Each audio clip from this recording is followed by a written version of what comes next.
कि जब तुम्हारी मुद्दत पूरी हो गई तो हमने इरहाम यानी रहने मादर के फरिश्तों को हुक्म दिया। उस फरिश्ते से कहा कि अब इसको बाहर लेकर के आओ। उस फरिश्ते ने अपने पर की सबसे नाजुक पंखुड़ी पर हमको बिठा करके बाहर निकाला। अब जब हम बाहर आ गए तो खुदा कहता है, न तुम्हारे पास चबाने के लिए दांत थे, न तुम्हारे पास अपने बचाव के लिए हाथ थे, न कोशिश करने के लिए तुम्हारे पास कदम थे। इन सब चीजों को अता करने वाला कौन? वही एक खुदाए वहदहुल्ला शरीक कि जिसने हमको 9 माह की मुद्दत में खुदाए वहदहुल्ला शरीक ने मादरे शिकम में ही हमको कयाम व क़ुऊद भी सिखाया। खुद खुदा कहता है कि हमने तुम्हें तुम्हारी माँ के शिकम में कयाम और क़ुऊद करना सिखाया। फिर उसके बाद जब तुम बाहर आ गए तो हमने तुम्हारी ग़िज़ा का इंतजाम किया। तुम्हारी माँ के सीने में 2 रगें जारी की जिनमें से खालिस शीर जारी होता है। सर्दियों के मौसम में गर्म और गर्मियों के मौसम में ठंडा। अब और बताइए कि इंसान कितना नाशुक्रा है कि उस खुदाए वहदहुल्ला शरीक को भूल चुका है। फिर उसके बाद खुदा कहता है कि जब ये सब हमने तुम्हें अता कर दिया तो फिर उसके बाद हमने तुम्हारे वालिदैन के दिल में तुम्हारी मोहब्बत डाल दी। वो उस वक्त तक नहीं खाते जब तक तुम नहीं खा लेते, वो उस वक्त तक नहीं सोते जब तक तुम नहीं सो जाते। फिर उसके बाद भी खुदा नहीं रुका, आगे कहता है कि हमने तुम्हारी पुष्ट को मजबूत किया, तुम्हारी कमर में ताकत अता की। लेकिन जब पुष्ट मजबूत हो गई, जब कमर में तुम्हारी ताकत हमने अता कर दी, जब तुम्हारी कमर मजबूत हो गई, मोहकम हो गई, तो तुमने क्या किया? तुमने तन्हाइयों में गुनाहों के जरिए से मेरा मुकाबला करना शुरू कर दिया। तुझे शर्म न आई कि तू मेरे मुकाबले पर खड़ा हो गया। फिर उसके बाद खुदा क्या कहता है कि जब भी तूने दस्ते दुआ बुलंद की, मैंने तेरी हाजत रवाई की।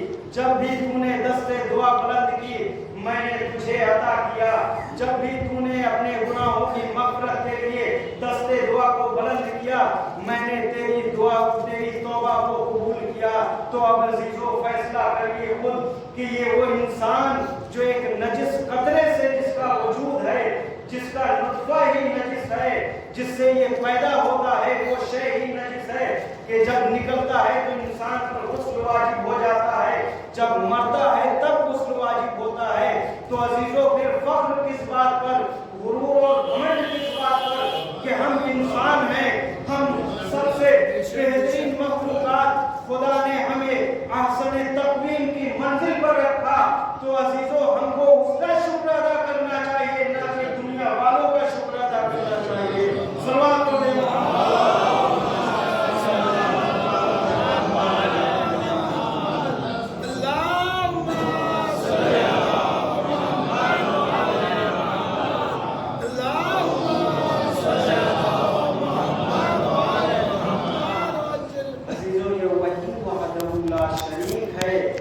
कि जिसने हमको माँ के शिकम में ही क़याम और क़ुऊद की आदत डलवाई। अब माँ की अज़मत क्या है?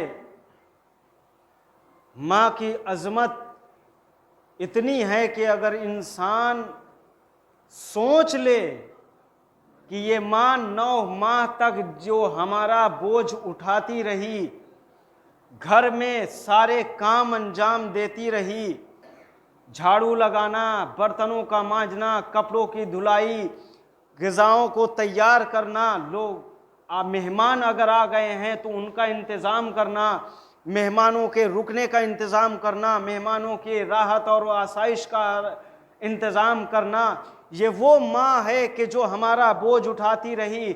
लेकिन हम उसके साथ क्या करते हैं? इस दौर में इंसान नज़र उठा कर देखे कि माँओं के साथ क्या हो रहा है। जैसे ही शादी होती है, बीवी ने कहा ये कमरा छोटा है, बड़ा कमरा चाहिए। बीवी ने कहा पंखा नहीं, कूलर ला के दीजिए। अब इंसान की हैसियत नहीं है कि वो पंखे के बजाय कूलर लाए, लेकिन ताना मारती है कि जब तुम्हारी हैसियत नहीं थी तो तुमने शादी क्यों की, जब तुम्हारे पास इतना पैसा नहीं था तो तुमने हमारे साथ शादी क्यों की।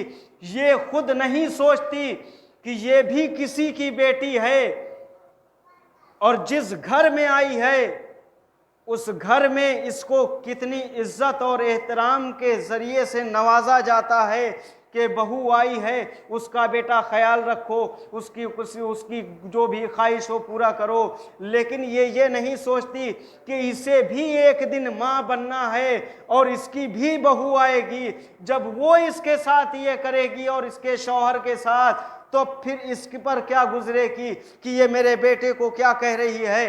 अजीजों, हम आज उस समाज में ज़िंदगी गुजार रहे हैं जहां माओं को कम अहमियत दिया जाता है और बीवियों को ज़्यादा अहमियत दी जाती है। लेकिन वही खुदाए वहदहू ला शरीक है कि कुरान में कहता है कि जब अपने वालिदैन के सामने जाओ तो अपने शानों को झुका करके जाओ। तुम अपनी माँ बाप के सामने लफ्ज़े उफ तक न लाओ। अगर वो तुम्हें डांट दें, झिड़क दें, तो लफ्ज़े उफ भी न लाओ। जो सबसे छोटा लफ्ज़ है लफ्ज़े उफ, इसको भी खुदा ने मना किया है। क्यों? क्योंकि माँ वालिदैन की अज़मत ही कुछ और है। अजीज़ों, अगर हम अपने वालिदैन की अज़मत और उनका एहतराम नहीं करेंगे तो फिर कोई दूसरी कौम का इंसान नहीं आएगा। और ये हर कौम और मज़हब में है कि माँ का एहतराम वाजिब है। अजीज़ों, यही वजह है कि जब जनाब मूसा अलैहिस्सलाम की वालिदा गुज़र जाती हैं, जनाब मूसा अलैहिस्सलाम चलते हैं, जब ठोकर खाते हैं तो एक मरता आवाज़ कुदरत आती है, ए मूसा संभल कर चलो, इसलिए कि अब तुम्हारे लिए दुआ करने वाले वो दो हाथ, वो तुम्हारी माँ इस दुनिया में नहीं है। तो जब जनाब मूसा को खुदा मुतनब्बे कर सकता है तो हम इंसानों की क्या हैसियत है और क्या औकात है। एक सलवात पढ़ दे मोहम्मद वाले मोहम्मद पर। अजीजों,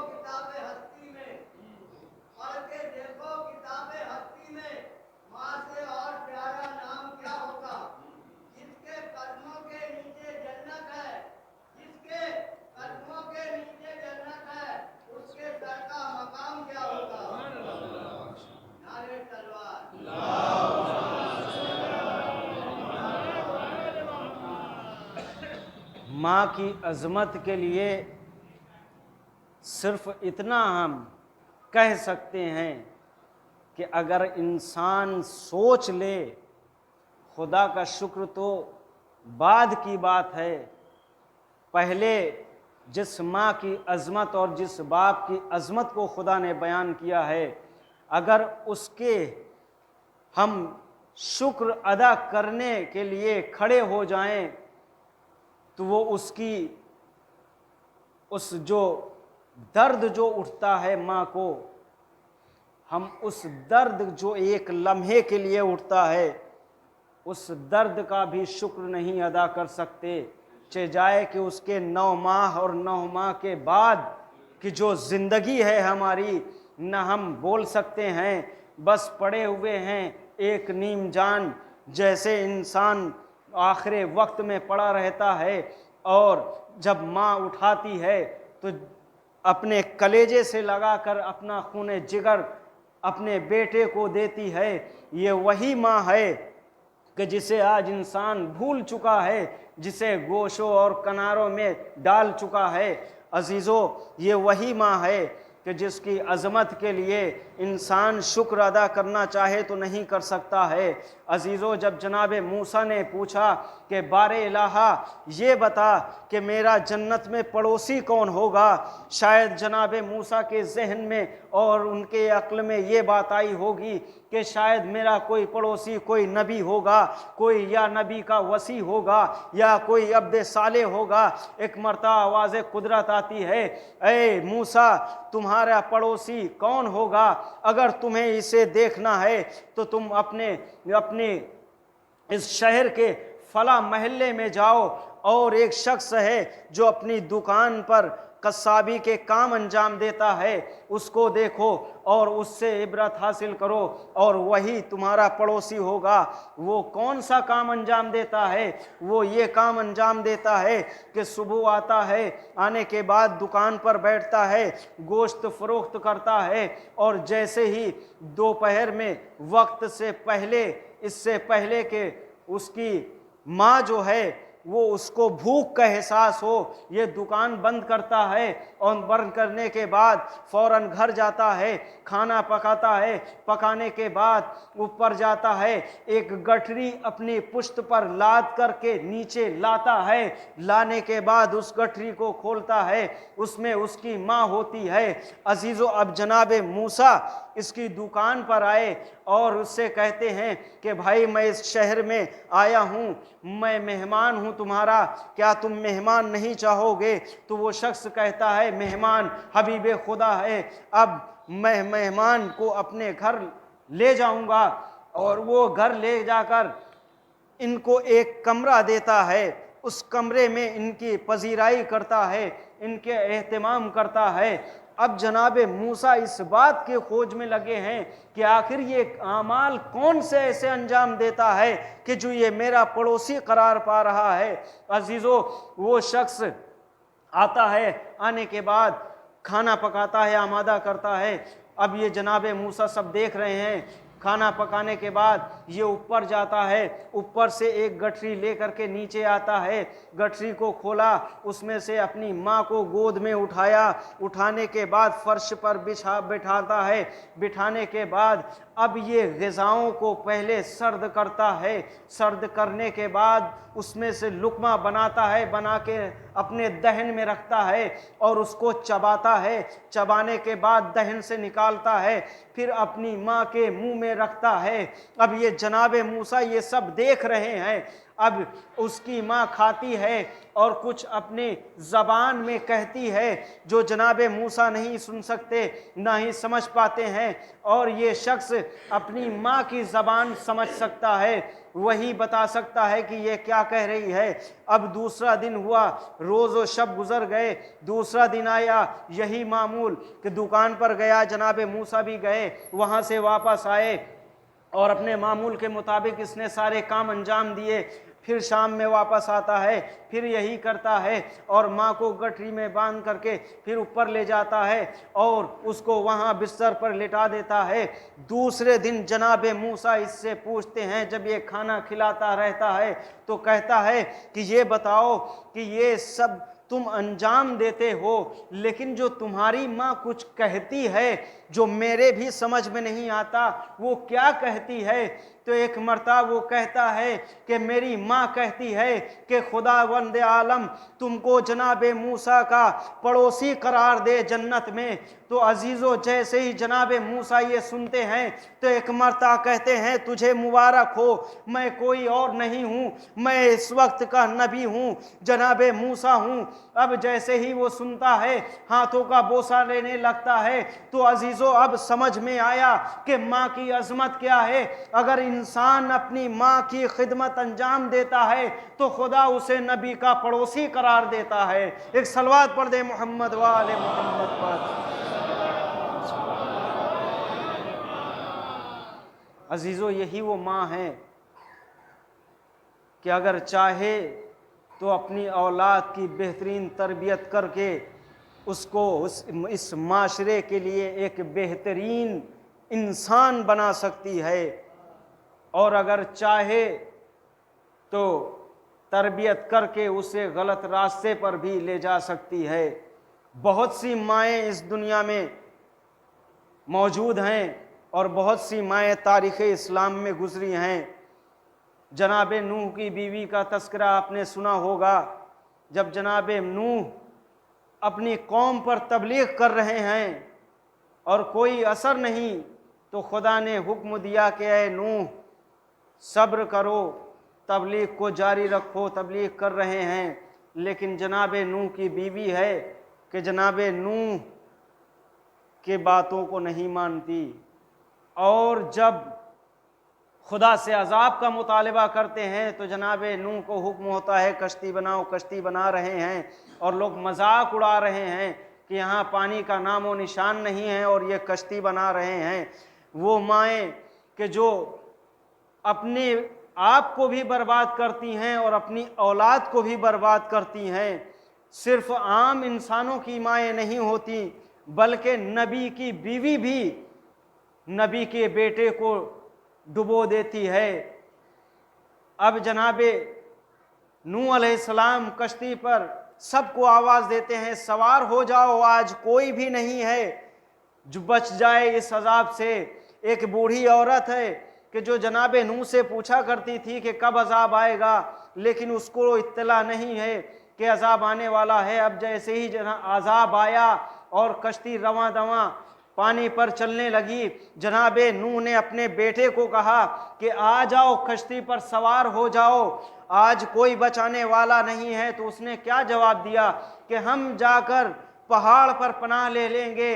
ये माँ की तरबियत का असर था कि नबी होते हुए भी आवाज़ दे रहे हैं और बाप की आवाज़ पर उसने लब्बैक कहने के बजाय अपनी माँ की तरबियत और अपनी माँ की परवरिश का असर दिखाया कि मैं पहाड़ पर पनाह ले लूँगा। लेकिन अजीज़ों, दोनों ही डूबे, न जनाब नूह की बीवी बची न जनाब नूह का बेटा बचा, दोनों ही गर्काब हो गए। तो अजीज़ों, माएँ सिर्फ आम इंसानों की ही माएँ ख़राब नहीं होती हैं, जनाबे लूत की बीवी भी जनाबे लूत की बातों को नज़रअंदाज करती थी।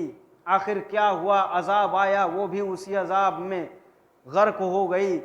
अजीज़ों, अगर माओं को देखना है तो तारीख़ इस्लाम में देखिए कि कैसी कैसी माएँ गुजरी हैं कि जिन्होंने अपने बेटों को ऐसी तरबियत की है कि कोई मालिक अश्तर बनकर निकला है, तो कोई मुख्तार सकफ़ी बनकर निकला है, तो कोई इब्राहिम बिन अश्तर बनकर निकला है, तो कोई साइब इब्न मालिक बनकर निकला है कि जिसने दीन इस्लाम की राह में अपने आप को मिटा दिया, लेकिन कभी बातिल परस्तों के रास्ते पर नहीं चले।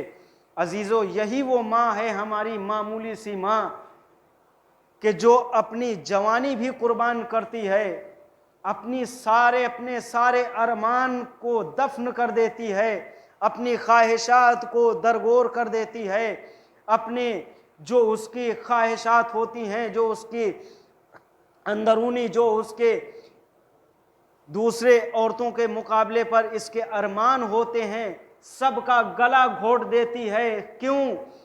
कि मेरा बच्चा परवान चढ़े, इसको मैं सही रास्ते पर लगाऊं। और जब परवान चढ़ाती है तो इसके परवान चढ़ाने का असर क्या होता है कि अभी बच्चा गोद में है, लेकिन इसको ला इलाहा इल्लल्लाह कहो बेटा, अल्लाह एक है, पंजतन 5 हैं, इमाम 12 हैं, मासूम 14 हैं। हम इस लायक नहीं होते कि हम हाथों को उठाकर कह सकें, लेकिन ये माँ है कि जो खुद ही उंगली उठाकर आदत डाल रही है कि अल्लाह एक है। ये अल्लाह एक नहीं बता रही है, बल्कि तौहीद का प्रचार कर रही है कि बेटा खुदा एक है, नबी है, नबूवत है, इमाम है, इमामत है, ये सारे अकीदे बता रही है, ताकि आगे चल करके अगर इसको कोई बहकाना चाहे तो कोई बहका ना सके। कोई बातिल परस्त इंसान अगर इसको राह हक से हटाना चाहे तो ये हट ना सके, बल्कि अपने राह कदम पर, हक के रास्ते पर गामजन रहे और साबित कदम रहे, बल्कि दूसरों को हिदायत करके ये अपने राह हक पर, अपने खुदाए वहदहू ला शरीक की राह पर लाकर खड़ा करने की सलाहियत पैदा कर दे। आजीज़ों, यही वो माँ है कि जो अपनी सारी कुर्बानी देने के बाद भी बेटों से, बेटियों से कोई ख्वाहिश नहीं रखती, कोई अपनी गरज और गायत बयान नहीं करती कि मुझे फला चीज़ चाहिए, मुझे फला शय ला करके दो। बस एक ही उम्मीद रहती है कि मेरा बेटा बारे लाहा इसको सही रास्ते पर लगा। और जब बेटा जवान हो जाता है तो फिर माँ उसकी शादी का इंतज़ाम करती है। लेकिन जब शादी होकर आती है तो बाज़ लड़कियां ऐसी होती हैं कि जो आने के बाद तफरीकाबाजी फैला देती हैं। कभी अपने शौहर को कहती हैं कि हमको अपने साथ लेकर के चलो, कभी कहती हैं इस घर में हमारा गुजारा नहीं है। ज़रा इंसान तसव्वुर करे कि जो वालिदैन जिन्होंने पाल करके बड़ा किया है वो क्या करेंगे, ये किसके भरोसे हैं, वही उसी औलाद के भरोसे। अजीज़ों, खत्मी मरतबत हमारे नबी आखिर रसूल खुदा सल्लल्लाहु अलैहि वसल्लम का दौर है। एक नौजवान आता है, आने के बाद कहता है ऐ मेरे रसूल, ऐ मेरे मौला, मैं अपने माँ की खिदमत करता हूँ, रोज़ उसको खाना खिलाता हूँ, उसके कपड़े बदलवाता हूँ और उसको नहलाता भी हूँ, उसकी सारी हाजतों को पूरी करता हूँ। अब ये बताइए कि क्या मैं अपने माँ की खिदमत करके उसका शुक्र अदा कर चुका, यानी उसका हक अदा कर सका? तो एक मर्तबा नबी ख़ातम मुखातब होते हैं और कहते हैं कि याद रखो कि जिस माँ ने तुमको ये वजूद बख्शा है उसका शुक्र कभी कोई नहीं अदा कर सकता। वो एक शब की उसके दर्द ज़ेह की चीख जो उस वक्त निकलती है जब तुम्हें वो इस दुनिया में लाती है, तुम उस एक चीख का भी हक अदा नहीं कर सकते। अगर तुम पूरी जिंदगी अपनी सर सजदे में रख करके खुदाए वाहदहू ला शरीक के आगे सर झुका करके अपनी माँ का शुक्र अदा करना चाहो तब भी नहीं अदा कर सकते। रसूल ख़त्मी मर्तबत ही इरशाद फरमाते हैं कि अगर खुदा के बाद अगर किसी का सजदे का हुक्म होता तो मैं माँ बाप के सजदे का हुक्म देता। अजीज़ों, ये है अज़मत वालिदैन। एक सलवात पढ़ दे मोहम्मद वाले मोहम्मद पर। अजीज़ों, माँ बाप एक ऐसी नेमत उज़्मा है कि जिसको हम दर्क नहीं करते। जब नौजवान साहिब औलाद होता है तब जब उसे बेटे या बेटी से मोहब्बत होती है तब उसे अंदाज़ा होता है कि हमारे माँ बाप हमसे कितना मोहब्बत करते हैं। तब इंसान समझ पाता है कि हमारे वालिदैन ने किन ज़हमतों को बर्दाश्त किया है, किन मुश्किलात का सामना किया है। हमको परवरिश करने में, हमारी परवरिश करने में, हमारी तरबियत करने में, हमको बड़ा करने में कौन कौन सी ज़हमतों का उन्होंने मुकाबला किया है। माँ दुनिया से लड़ जाती है अगर कोई उसके बच्चे को कोई कुछ कह देता है। यही वो माँ है कि जिसको नबी मुरसल ने जब जनाबे ख़त्मी मर्तबत की वालिदा इस दुनिया से चली जाती हैं तो इनकी परवरिश कौन करता है? मौलाए कायनात की वालिदा फ़ातिमा बिनते असद सलामुल्लाह अलैहा। इसीलिए रसूल ख़त्मी मर्तबत हर वक्त अपनी चची को अपनी माँ कहते थे और कभी भी चची लफ्ज़ इस्तेमाल नहीं किया, हमेशा माँ कहते थे। और यही दस्तूर जनाब अबू तालिब अलैहिस्सलाम का था कि जब दस्तरखान लगता था तो जब तक रसूल अकरम नहीं आ जाते थे किसी भी बेटों को इजाज़त नहीं थी कि कोई एक नेवाला तोड़ करके अपने दहने मुबारक में रख ले। जब नबी आ जाते थे, जब खाना शुरू कर देते थे, उसके बाद बेटों को हुक्म देते थे कि अब तुम ग़िज़ा तनाउल फरमाओ।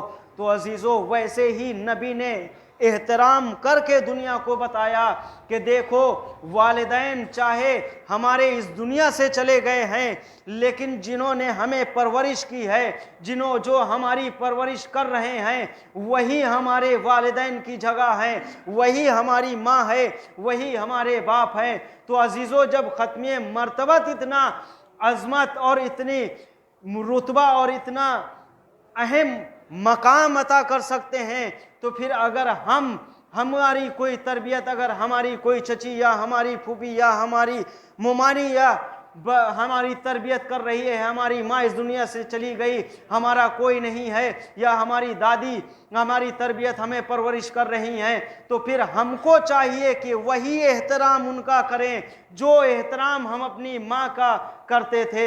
एक सलवात पढ़ दे मोहम्मद वाले मोहम्मद पर। अजीज़ों, ऐसे ही रसूल ने नहीं कहा है कि अल जन्नतो ताहता अक़दामिल उम्महात, माँओं के कदमों के नीचे जन्नत है। इंसान जन्नत तलाश करता है नमाज पढ़ करके, रोज़ा रख करके, हज कर करके, ज़ियारत कर करके, लेकिन अगर उसे वाकई में जन्नत चाहिए है और उसको जन्नत में जाना है, तो अपने वालिदैन की खिदमत करे। जब वो दुआ करते हैं तो बारे इलाहा उनकी दुआओं को ऐसे ही कबूल करता है इनकी औलाद के हक़ में। ये नबी की हदीस है कि जैसे एक नबी की दुआ खुदा कबूल करता है, तो अजीज़ों अब क्या चाहिए कि जो वालिदैन की दुआ नबी की दुआओं का मुकाबले में है, तो अब अगर हम अपनी वालिदैन को, अपने वालिदा को, अपने वालिद को अगर नाराज़ कर देते हैं, तो इमाम जाफ़र सादिक अलैहिस्सलाम इरशाद फरमाते हैं कि उस इंसान की न नमाज कबूल है, न रोज़ा कबूल है, न कोई दुआ कबूल होती है। जिस इंसान ने अपने वालिदैन को नाराज़ कर दिया, जिस इंसान ने सिले रहम ख़त्म कर दिया, उसकी कोई भी दुआ, कोई भी नमाज, कोई भी रोज़ा, कोई भी नेक अमाल कबूल नहीं होता जब तक उसकी माँ, उसके बाप उससे राज़ी ना हो जाएं, तब तक खुदा कोई नमाज कबूल नहीं करता है। अजीज़ों, हम पता नहीं किस दुनिया में जी रहे हैं, किस माशरे में जी रहे हैं कि हम अपने वालिदैन को कभी झिड़क देते हैं, कभी वो कुछ कहती हैं तो हम उसको नज़रअंदाज कर देते हैं। ये छोटी छोटी सी बातें जो हमारे वालिदैन हमसे कहते हैं और हम नज़रअंदाज कर देते हैं, खुदा को नागवार गुज़रता है। और वही खुदा जिसने हमको इतनी नेमतों से नवाजा है, वही इन छोटी छोटी बातों को नाराज़ जब माँ को करते हैं, तो वो हमारे न किसी भी दुआ को कबूल करता है, न नमाज, न रोज़े को। अजीज़ों, इस माशरे में सबसे ज़्यादा हमें जो ज़रूरत है वो हमारे वालिदैन की।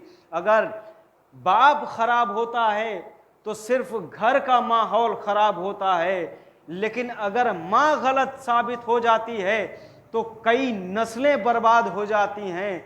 लिहाजा माँओं का एहतराम करें, माँओं की इज़्ज़त करें। अगर वो नाराज़ हो जाए तो नबी भी नाराज़, खुदा भी नाराज़। अजीज़ों, जब ख़त्मी मरतबत मस्जिद नबवी में तशरीफ़ फरमा है और जंगे तबूक या गालिबन दूसरी जंग का मौका है, एक सारे जवानों को आमादा करके भेजा जा रहा है कि जंग पर जाओ, तो एक नौजवान आता है। आने के बाद कहता है कि ऐ खुदा के हबीब, ऐ ख़त्मुल मुरसलीन, मैं भी जाना चाहता हूँ। तो कहा, सुबहान अल्लाह, खुदा तुम्हें जज़ाए खैर दे, जाओ और जा कर के अपना नाम लिखवा दो, और उसके बाद जो तुम्हें सलाह चाहिए वो सलाह ले लो। एक मरतबा वो शख्स कहता है कि लेकिन मेरी एक मुश्किल है। कहा कि क्या मुश्किल है? कहा, मेरे वालिदैन हैं जो बाहयात हैं और मेरे अलावा उनका कोई इस दुनिया में नहीं है, और मैं ही उनके खिदमत अंजाम देता हूँ, उनको खाना पका कर खिलाता हूँ, उनको कपड़े बदलवाता हूँ, उनको नहलाता हूँ, उनको नमाज के लिए आमादा करता हूँ। अगर वो कहते हैं कि बेटा मुझे बाहर ले चलो, तो मैं ही लाकर घर के बाहर उनको बिठाता हूँ। तो एक मरतबा ख़त्मी मरतबत ने कहा कि देखो, जब तुम्हारे वालिदैन ज़िंदा हैं और तुम्हारे अलावा कोई उनका सहारा नहीं है, तो तुम जाओ और जा करके अपने वालिदैन की खिदमत अंजाम दो। यही तुम्हारा सबसे बड़ा जिहाद है, और यही इसी जिहाद और इसी वालिदैन की खिदमत करने का नतीजा तुम्हें खुदा इतना देगा कि तुम उसको शुमार नहीं कर पाओगे। तो अजीज़ों, ये है अज़मत वालिदैन कि रसूल कह रहे हैं कि जाओ और जाकर अपने वालिदैन की खिदमत अंजाम दो, जिहाद से रोक दिया। तो अजीज़ों, अब आज की दुनिया में देखिए कि बहुत से फ़िरके हैं, बहुत से मज़ाहिब हैं, ख़ास तौर पर ईसाई और यहूदी, जो आज इन्होंने औरतों को जो इस्तेमाल किया है, उस औरतों को देखिए कि उन औरतों का हाल क्या है। आज शादी की 2 दिन के बाद किसी और के साथ, ये है वहाँ की परवरिश का असर। जैसे हमारी कौम में परवरिश का असर है, जो हमारी परवरिश होती है, उस लिहाज से उन लोगों के यहाँ परवरिश नहीं होती। और फिर असर भी कैसे आए, इसलिए कि नजासत खोर जानवर का गोश्त खाने वालों के यहाँ कहाँ से असर आएगा, कहाँ से वो गैरत आएगी, कहाँ से वो हमियत आएगी। इसलिए कि जो नजासत खोर जानवरों के गोश्त खाते हैं, उनके यहाँ ना गैरत है, ना हमियत है, ना ही कोई पर्दादारी है, सब खुला है एकदम। जो भी चाहे इंसान देखना चाहे उनको देख सकता है। ये उनकी औरतों का हाल है। लेकिन हमारे यहाँ क्या है कि रसूल ख़त्मी मर्तबा इरशाद फरमाते हैं कि मंजारा कब्रे औ वालिदैहि औ अहदिहिमा फिल यौमिल जुमआ गुफ़िर अल्लाह व कुतिबा बिर्रुन। परवरदिगार आलम क्या करता है उस शख्स के साथ कि जो रोज़ जुमा अपने वालिदैन की या उनमें से किसी एक की कब्र की ज़ियारत को जाता है, तो खुदा गुफ़िर अल्लाह, खुदा उसको माफ़ कर देता है, उसकी मग़फ़िरत फरमाता है। वह कुतिबा बिर्रुन, और उसके लिए नेकी लिखता है। तो अजीज़ों, हर लिहाज से रसूल ने हमको आगाह कर दिया कि अगर तुम अपने वालिदैन की खिदमत करोगे तो क्या होगा, उसका एवज़ क्या है। तो अजीज़ों, यही वो वालिदैन हैं कि अगर हम उनकी खिदमत करेंगे, उनकी अज़मत करेंगे, उनकी इज़्ज़त करेंगे, तो खुदा हमारे गुनाहों को भी बख्शता है और हमारे लिए नेकी भी लिखता है। अजीज़ों, ये वही माएँ हैं कि जो हमें परवरिश करती हैं और परवान चढ़ाती हैं। अब अगर देखना है कि माएँ कैसे परवान चढ़ाती हैं, तो अजीज़ों, तारीख़ इस्लाम में देखिए कि इमाम हसन मुज्तबा, इमाम हुसैन अलैहिस्सलाम हैं। एक माँ है जो दो आलम की शहज़ादी है, सैयदे दो आलम है, अपने बेटों की भूख के लिए, उनकी भूख को मिटाने के लिए अपनी चादर को गिरवी रखवा देती है, लेकिन अपने बेटों को भूखा नहीं रखती। चाहे तो वो आसमान से, जन्नत से ग़िज़ा मंगवा सकती है, लेकिन दुनिया को एक पैगाम दिया है जनाबे सैयदे दो आलम ने कि देखो, अगर बच्चों की सही तरबियत करो, अगर उसमें कोई परेशानी आए तो तुम अपनी दौलत को लुटा दो, लेकिन अपनी औलादों को सही तरबियत करो ताकि वो दीन इस्लाम के काम आ सकें। अजीज़ों, जनाब सैयद दो आलम ने बच्चों के लिए क्या कुछ नहीं किया, और यही वो घराना है कि जिसने हमें हर तरीके से, वो चाहे वालिदैन हो, चाहे दूसरे अज़ा व अकारिब हों, सबका एहतराम करके बताया है। अजीज़ों, बस थोड़ी से और आपको ज़हमत और उसके बाद फिर रफ्ते मसाइब। अजीज़ों, ये भी एक माँ की, एक ज़ौजा की, किसी के बेटी की और किसी के बहन की ईसाले सवाब की मजलिस है। जब हमारा कोई इस दुनिया से चला जाता है तो हम उसके लिए यही ज़रिया जो है इंतखाब करते हैं। अजीज़ों, माँ को इन औरतों को कई सिन्फ़ों से देखा जा सकता है, लेकिन जो सबसे ज़्यादा लायक एहतराम और काबिल एतमाद रिश्ता है वो है माँ का। अगर इंसान माँ पर एतबार न करे तो फिर वो किस पर एतबार करेगा। इसलिए कि माँ ही ऐसी शख्सियत है कि जो इसको परवान चढ़ा करके नमाज भी सिखाती है, रोज़े का तरीक़ा भी सिखाती है और दूसरे उमूर इलाही की तरफ मुतवज्जे कराती है। अजीज़ों, यही वो वालिदैन हैं कि जिनके लिए हम ईसाले सवाब करते हैं। अजीज़ों, जब माँ इस दुनिया से चली जाती है तो फिर इंसान को चाहिए कि ये इमाम की हदीस है कि अगर उसको दुआ करवाना हो तो वो अपने माँ की बहन से कहे कि हमारे लिए दुआ करिए। क्यों? इसलिए कि वो भी माँ का दर्जा रखती है। जब माँ इस दुनिया से चली जाती है तो वो उसके माँ के दर्जे पर आ जाती है। लिहाजा अपनी माँ की बहन यानी अपनी खाला से कहो कि वो तुम्हारे लिए दुआ करे। तो अजीज़ों, यही वो माएँ हैं कि जिनको हम इस दुनिया में आज नज़रअंदाज कर देते हैं, उनको अहमियत नहीं देते हैं, उनकी बातों को नज़रअंदाज कर देते हैं। लिहाजा ज़रूरी है अजीज़ों कि इस मेयार को बरकरार रखा जाए, वालिदैन की अज़मत को बरकरार रखा जाए, और वो तब होगा जब हम अपनी इस नई नस्ल की सही तरबियत करेंगे, सही रास्ता दिखाएंगे और उनकी सही परवरिश करेंगे। एक सलवात पढ़ दें मोहम्मद वाले मोहम्मद पर।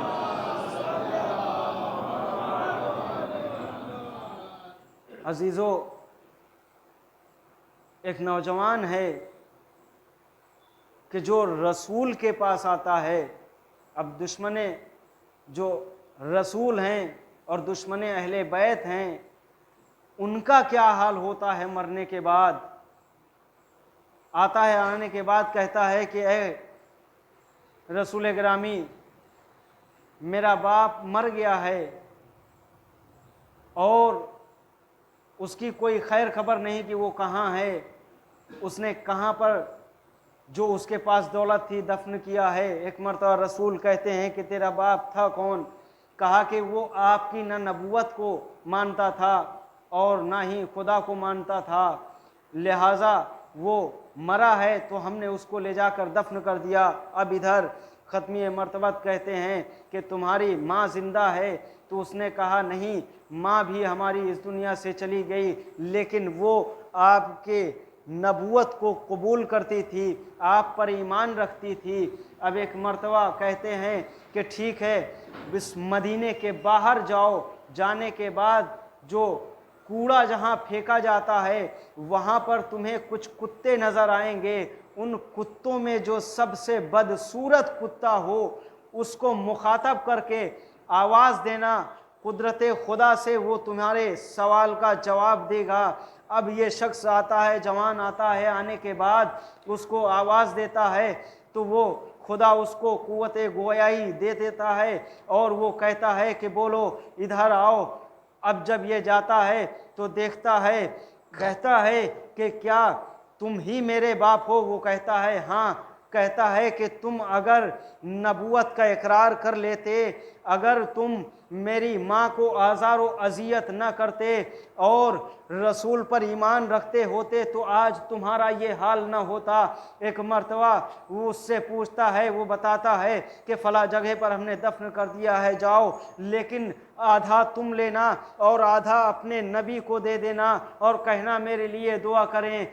अब ये शख्स आया, आने के बाद नबी को दिया। अजीज़ों, अब रसूल ने जो इससे पूछा था कि तुम्हारी माँ जिंदा है, तो इसने कहा नहीं। तो जब ये चला गया तो नबी ने अपने असहाब को मुखातब करके कहा, ए काश इसकी माँ जिंदा होती तो इसको ये दिन देखना ना पड़ता। तो अजीज़ों, माँ की सबसे ज़्यादा अहमियत बयान की गई है इस्लाम में और रसूल ने भी बयान की है। अजीज़ों, यही वो माँ है कि अगर आज इस दुनिया में हमारी माँ से कोई तुंद लहजे में बात कर ले या खुदा ना खास्ता कोई नाज़ेबा कलमात अदा कर दे, तो हमारा अगर गैरतदार औलाद होगी तो उसका खून खौल उठेगा, वो बर्दाश्त नहीं करेगा। क्यों? इसलिए कि उसकी माँ को किसी ने नाज़ेबा कलमात से नवाजा है। ज़रा सोचिए अजीज़ों कि वो रसूल की एक लौती बेटी,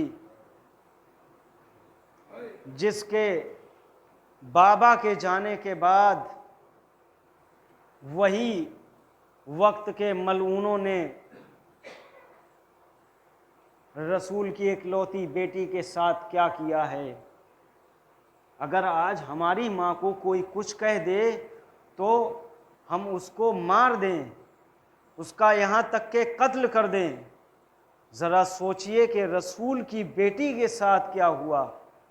सिर्फ तसव्वुर करिए कि वो बेटी कि जिसके एहतराम में रसूल खड़े हो जाते थे, उनके हाथों का बोसा लेते थे, पेशानी को चूमते थे, अपनी जगह पर बिठाते थे और कहते थे कि ये मेरी बेटी है, इसे पहचान लो। जिसने इसको अजियत दी उसने मुझे अजियत दी, जिसने मुझे अजियत दी उसने खुदा को अजियत दिया, और खुदा को आज़ार व अजियत पहुँचाने वाला जहन्नमी होता है।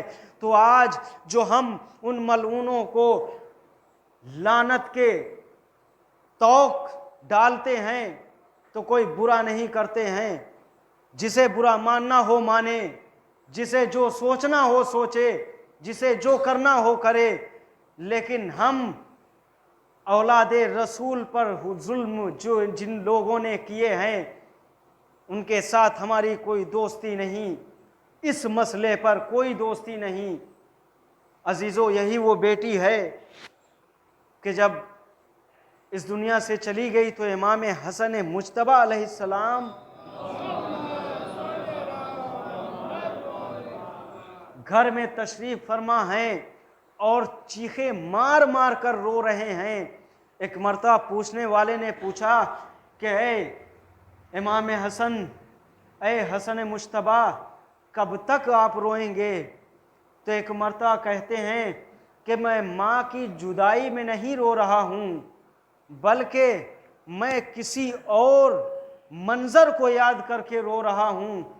अजीज़ों, पूछने वाले ने पूछा कि वो कौन सा मंज़र है कि जिस पर आप इतनी चीखें मार कर रो रहे हैं? तो एक मर्तबा इमाम ने कहा कि सुनना चाहोगे वो मंज़र कौन सा था, वो वक्त कौन सा था? एक मर्तबा इमाम ने कहा कि देखो, जब मैं माँ के साथ दरबार में गया, जब खलीफा ने अबू बकर इब्ने अबी कहाफा ने माँ को वो रसूल की नविश्ता जो था उसको दे दिया, हिबा का कागज़ वापस कर दिया। जब मेरी माँ लेकर के वापस आ रही थी, मैं अपनी माँ के साथ था और एक गली में जब पहुँचा हूँ और जब देखा तो सामने से वो मलऊन नज़र आया। आते ही उसने पूछा, ए फातिमा, कहाँ से आ रही हो? तो एक मर्तबा मेरी माँ ने कहा कि मैं दरबार से आ रही हूँ। कहा क्या हुआ? कहा कि ये जो हिबानामा था वक्त के हाकिम ने अबू बकर इब्ने अबी कहाफा ने मुझे मेरा हक वापस कर दिया है। जैसे ही ये सुनना था, उस मलून ने उस कागज़ को लिया, फाड़ करके ज़मीन पर फेंका और नाना की लिखी हुई तहरीर की बेहुरमती की। जैसे ही मेरी माँ ने कहा कि ये तुमने क्या किया, ये रसूल की लिखी हुई तहरीर की तुमने बेहुरमती की, तो उस मलून ने जवाब देने के बजाय एक हाथ हवा में बुलंद किया। अजीजों, तसव्वुर करिए कि वो हाथ उस मलऊन का इससे पहले कि जनाबे सैयदा के चेहरे पर पहुंचता, इमाम कहते हैं मैं अपनी पूरी ताकत के साथ पंजों के बल खड़ा हो गया, माँ के सामने खड़ा हो गया कि ये हाथ मेरी माँ तक ना पहुंचे, मुझ पर लग जाए। अजीजों, इमाम कहते हैं कि वो मैं इतना छोटा था कि मेरा कद मेरी माँ के चेहरे तक नहीं पहुंच पाया, और उस मलऊन ने जो मारा है तमाचा तो मेरी माँ के चेहरे पर पड़ा। चेहरा पूरा खून से तर हो गया, उस पर जख्म पड़ गए, नील पड़ गए, जख्म आ गए। अजीजों, यही वजह थी कि यही वजह है कि इमाम चीख मार कर रो रहे थे उस मंजर को याद कर करके। अजीजों, क्या मौलाए कायनात को नहीं पता था? इसलिए कि जब मौलाए कायनात दाखिल होते थे खाना में, घर के अंदर, तो जनाबे सैयदा चादर से चेहरा छुपा लेती थी। क्या इमाम को नहीं पता था कि बाजू पे उमर इब्ने खत्ताब के कहने पर कुनफुज मलऊन ने ताजियाना मारा था, जख्मी था, हड्डी टूट गई थी?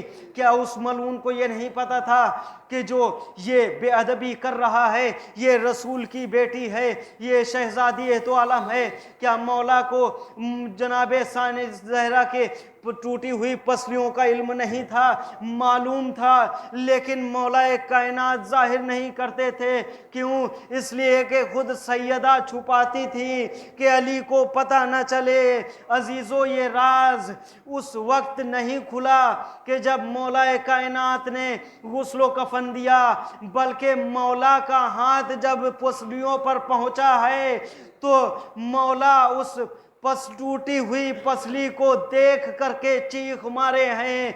अजीजों, यही वजह थी कि जब सलमान ने पूछा कि मौला क्या चीख, क्यों आप इतना रोए, क्यों आपने चीख मारी, तो अजीजों इमाम ने कहा कि वो जख्म जो ज़हरा ने छुपाया था, 95 दिन आप कैसे जिंदा रहीं, लेकिन आज वो जख्म जब मैंने गुस्लो कफन दिया तो मेरे सामने जाहिर हो गया और मैं बर्दाश्त न कर सका। वसयअलमुल्लज़ीना ज़लमू यन्क़लिबून अला लअनतुल्लाहि अलल क़ौमिज़्ज़ालिमीन इन्ना लिल्लाहि व इन्ना इलैहि राजिऊन।